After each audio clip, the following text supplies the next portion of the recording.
নারীর ক্ষমতায়ন নিয়ে কালকেও আর একটা ভিডিও দেখলাম এক শাহবাগী আফার। এরা এই জামাত রাজাকার, জামাত গুপ্ত, জামাতে পাকিস্তান পাঠাই দেওয়া হবে, জামাত আজ ক্ষমতায় আসলে তো জীবনে হেরা কাজকর্ম করতে পারতো না, নারী উদ্যোক্তারা কাজকর্ম করতে পারবে না, সবাইরে বোরকা পিন্দাই হেলাবে, সবাইরে গড়বন্দি করাই হেলাবে। পয়েন্টে আসো। আচ্ছা, যেহেতু জামাত ক্ষমতায় আসলে এগুলা করবে, তার মানে এরা ম্যাক্সিমাম হলো বর্তমান সরকার যে আমাদের আসছে বিএনপির পক্ষে। আমি একটু ভদ্রভাবে আজকে বিএনপি বলি, বিএনপি বললাম না। তো আমাদের যে বর্তমান সরকার প্রধানমন্ত্রী, তার যে ওয়াইফ ডক্টর জুবাইদা রহমান, অসম্ভব সুন্দরী মহিলা এবং অনেক মেধাবী। উনি 1995 সালে, আমি ওনাকে নিয়ে যতটুকু ঘাটাঘাটি করছি, 1995 সালে উনি ঢাকা মেডিকেল কলেজ থেকে উনি মেডিকেল পাশ করেছেন, ডাক্তার। তো উনি হলো তখন প্রথম স্থান অধিকার করেছেন।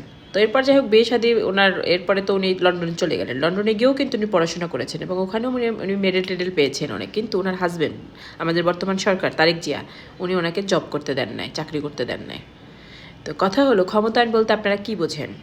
কিন্তু আপনারা যারে নিষিদ্ধ করতে চান, যারে ভাগাইতে চান, যে গুপ্ত, যে রাজাকার, তার বউ কিন্তু একজন ডাক্তার, সেও কিন্তু জব করে, এবং তার মেয়েও একজন ডাক্তার, সেও কিন্তু জব করে। তো নারীর ক্ষমতায়ন যদি কোনো সরকার প্রধান বা কোনো বিরোধী দল প্রধান নেতাদের ঘর থেকে শুরু না হয়, তাহলে আমরা সাধারণ জনগণ কিসের ক্ষমতায়ন নিয়ে তো চিল্লাই?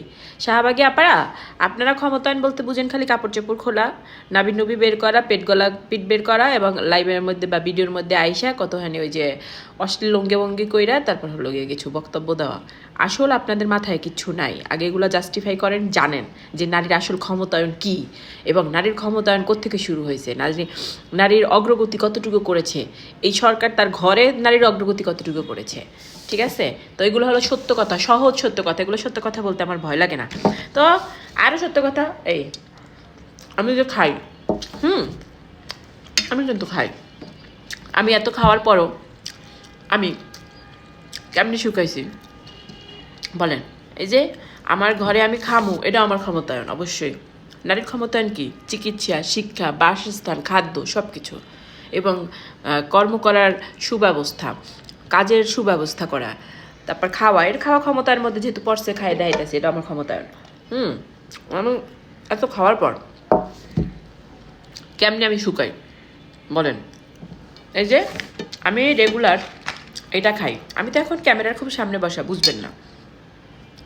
কফি আমি রেগুলার খাই, ক্যাপসুল রেগুলার খাওয়া যায় না। এটা একটা সাপ্লিমেন্টারি প্রোডাক্ট, এটা কোনো মেডিসিন না, এটা থাইল্যান্ডের প্রোডাক্ট। এটা এই যে বেলি ফ্যাট কমায়, এই যে এরকম করে খুবই সুন্দর খাইতে, হ্যাভি টেস্ট। এটা কোনো চিনি নাই, দুধ নাই, সুগার নাই, বাট টেস্ট। আর এগুলো হলো ওয়েট লস করে, বেলি ফ্যাট কমায়, ফুল বডিটা একটা শেপে নিয়ে আসে। সো খাওয়া দাওয়া তো আর বন্ধ করে দেওয়া যাবে না।